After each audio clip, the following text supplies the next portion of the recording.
1999년에 코파 리베르타도레스를 우승을 했습니다.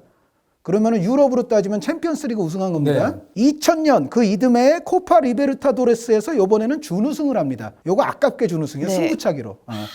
그 다음에 그 이듬해 2001년 코파 리베르타도레스에서는 또 4강까지 올랐어요. 요것도 저 승부차기로 아깝게 결승을 못 갔어요. 그러니까 3년 동안 코파 리베르타도레스에서 우승, 준우승, 4강을 했어요. 1999년, 2000년, 2001년. 그리고 2002년 강등. 26개 팀 중에 24위를 했던 브라질의 팔메이라스가 있습니다. 이거는, 그러니까 네. 팔메이라스는 기본적으로 이제 뭐 오랜 기간 그 또 명문 지위를 누린 팀이라서 어떻게 보면 뭐 단기 반짝했다가 이렇게 된 건 아닌데 너무 제가 이 극적인 사례로 집어넣는 거는 코파 리베르타도레스에서 우승, 준우승, 4강, 리그 강등. 네. 이거는 너무 극적 아닙니까? 이거는 노팅엄 포레스트도 나중에는 강등이 됐습니다만 그거는 이제 브라이언 클로프 감독 말기에 가서 그렇죠. 그런 거지. 챔피언스 리그 2연패를 하고 그 다음에 강등하지는 않았거든요. 그렇죠. 노팅엄 포레스트가. 그런데 99년에 이때 코파 리베르타도레스 들었을 때 감독이 루이스 펠리페 스콜라리 감독입니다. 스콜라리 감독이 사실 이것 때문에 좀 더 유명해졌죠. 노팅엄은 사실은 두 시즌 유러피안컵 차지하고 재정적인 문제가 좀 많이 결부돼 있었거든요. 그러면서 무너졌는데 그것도 아니고 그냥 바로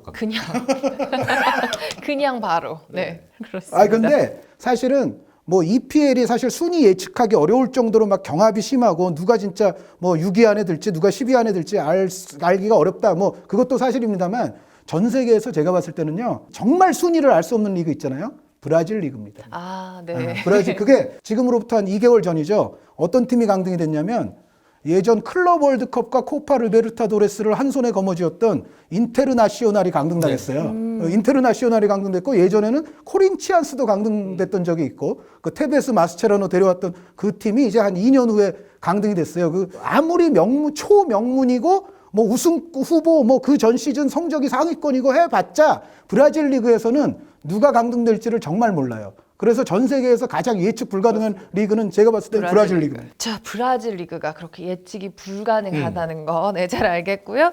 또 지금 몇 가지 예가 남아 있나요? 제가 저는 전체 한 6개만 하려고 그랬는데 네. 2개 빨리 말씀드릴게요.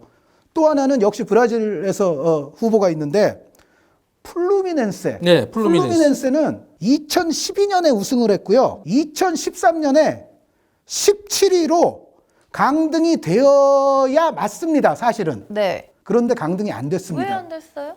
다른 팀 두 팀이 승점 감점의 징계가 나중에 법정에서 결정이 돼가지고 간신히 살았어요. 그게 어떤 일이었냐면 징계받았던 선수를 이제 출전시켜서 뭔가 부정선수 출전 이런 게 돼가지고 플루미넨세보다 승점이 높았던 팀이 플라멩고와 포르투게사라는 두 팀이 있었는데 이 두 팀이 똑같이 4점씩을 받아가지고 원래는 플루미넨세가 17위가 맞아요. 그런데 두 팀을 밑으로 보내고 15위가 됐어요. 이 두 팀이 원래는 플루미넨세보다 승점이 높았으나 4점씩 마이너스 먹고 밑으로 떨어져서 플라멩고는 괜찮았습니다만 포르투게사가 강등이 됐어요. 이게 그런데 사실 브라질 현지에서는 논란이 굉장히 많았어요. 이거 어떻게 보면 명문 클럽을 좀 살려준 거 아니냐라는 그런 얘기가 나올 정도로 조금 논란이 있었는데 어찌됐건 2012년에 우승하고 원래는 2013년 강등을 당했어야 하나 네. 포르투게사의 눈물겨운 승점 감점으로 인해서 강등은 포르투게사가 되고 이제 리그 끝나고 이 팀은 생존하는 걸로 확정이 됐어요. 그래서 사실상 강등인데 살았던 그 사례가 하나 좀 특수해서 제가 말씀을 드리는 네, 거고 또 하나는요? 마지막 하나는요. 리그 3연패를 하고서 3연패. 3연속 우승을 하고서 클럽이 없어졌습니다. 이건 네? 강등이 아닙니다. 클럽이 사라졌다고요? 공중 분해가 됐습니다. 그러니까 여태까지 말씀드렸던 모든 사례들은 강등이 됐어도 그 클럽은 그냥 있잖아요. 나중에 다시 올라온 클럽들도 많죠. 지금 말씀드린 클럽들 중에는. 그런데 좀 작은 리그죠. 오스트리아 리그에 네. FC 티롤 인스부르크라는 팀이 있었어요. 티롤 인스부르크라는 팀이 있었는데 2000년, 2001년, 2002년에 오스트리아 리그를 3연패했고 90년대부터 아주 신흥 강호였습니다. 인스부르크가 2000년대에 진짜 있었던 팀 같은데 지금 없어졌어요? 근데 티롤 인스부르크는 없어요.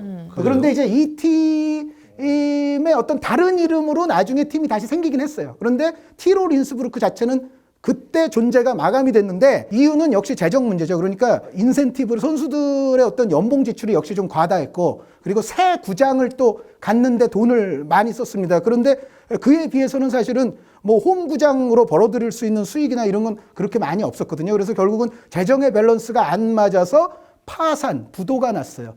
뱅크럽트로 존재가 사라진. 그러니까 그냥 강등이 아니라 이 클럽은 3연패를 하고 나서 바로 없어졌습니다. 그런데 마지막 이 클럽의 감독이 누구냐면 후일 월드컵 우승을 거머쥐는 감독입니다. 요하임 르에브 감독이 티롤 르에브 인스부르크의 감독이. 마지막 감독입니다. 그러니까 르에브 감독이 인스부르크에서 우승을 했었어요. 그러고 그 클럽이 없어졌어요. 바로. 3연패를 한 팀이 없어질 네. 수도 있군요. 그리고 르에브를 배출했어요. 네. 없어지고 이렇게 코딱지 파내고 이렇게. 긁고 이러네.